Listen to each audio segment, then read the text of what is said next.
L'imparfait. L'imparfait est un temps du passé. On utilise l'imparfait pour parler d'actions passées qui prennent place et qui se répètent ou habituellement qui n'ont pas de période précise. Par exemple, je passais l'hiver à Lausanne. C'est pas précisé. Nous achetions des fleurs au marché. La période de temps n'est pas précisée. Ou alors qui se répète. Vous m'écriviez tous les jours. Donc dans le passé, vous m'écriviez tous les jours. Il vendait des meubles. Unspecified. Le verbe être à l'imparfait. J'étais à yes, tu étais à yes, il, elle, on était à été. Nous étions IONS, vous étiez IEZ, ils, elles étaient IENT. Donc l'imparfait peut être traduit en anglais de plusieurs façons. Hakim déménageait souvent quand il était petit. Donc he moved often when he was little.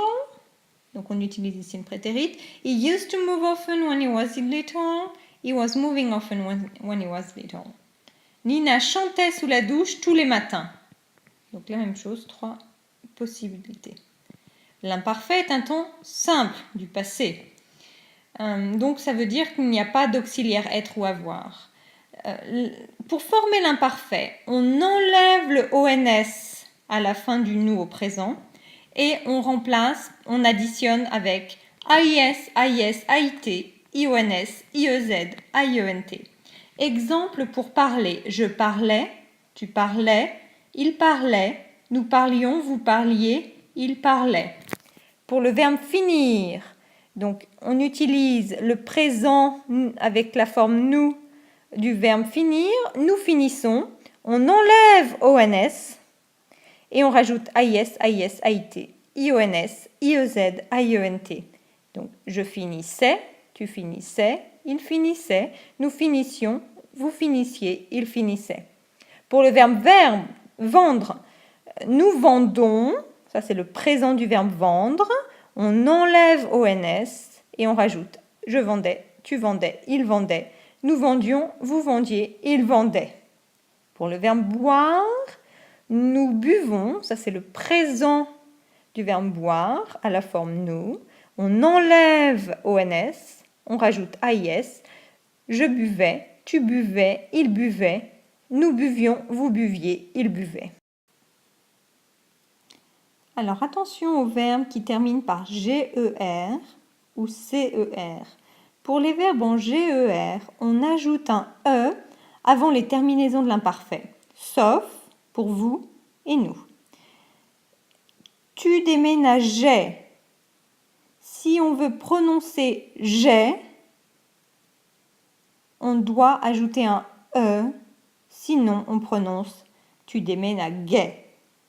Donc on ajoute le E pour prononcer tu déménageais. Mais pour le nous, il y a un I, donc nous déménagions.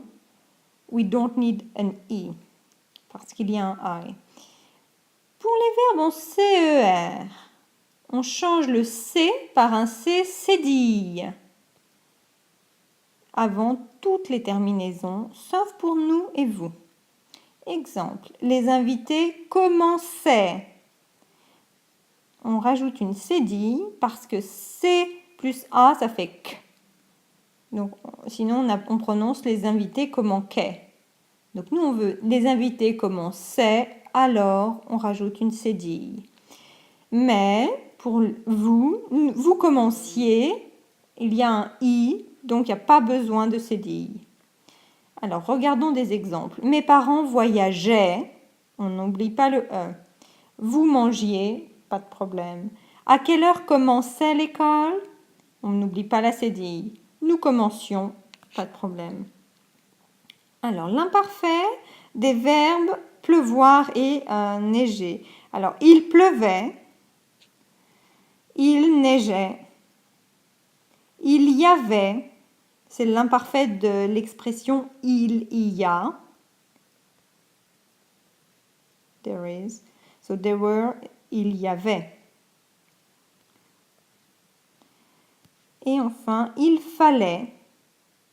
C'est le présent, c'est il faut. Donc, it's necessary. Et à l'imparfait, it was necessary, il fallait. Alors, attention à la forme nous et vous des infinitifs terminant par IER. On rajoute quand même le I.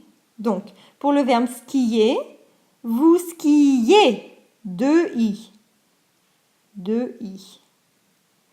Nous étudions. 2 I. Hein, c'est le verbe ici, skier. Donc, qui finit par IER. Et ici, c'est le verbe étudier qui finit par IER.